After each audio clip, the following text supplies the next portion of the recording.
আসসালামু আলাইকুম। একটা বোতল পেন্টিং নিয়ে আসলাম। বোতলটা একটা সসের বোতল ছিল। শেষ হওয়ার পরে আমি এটা এইভাবে ইউজ করলাম। তো প্রথমে বোতলে আমি হলুদ আর সাদা এই দুইটা রং মিক্স করে একটু প্রলেপ দিয়ে নিলাম। তো ফ্রন্ট সাইড করে আমি সবুজ পাতা দিয়ে মাঝখানে সাদা ফ্লাওয়ার্স দিয়ে এটাকে রেডি করলাম। তো এটা হলুদ আর সবুজ এই দুটা রং একসাথে মিক্স করলে এই ধরনের একটা লেমন টাইপের কালার আসে।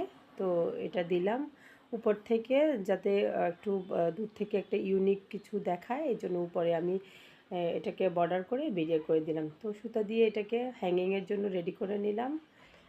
একটা ফ্লাওয়ার্স দিলাম, দেখুন কেমন লাগছে। তো ভালো থাকবেন সবাই, থ্যাংক ইউ।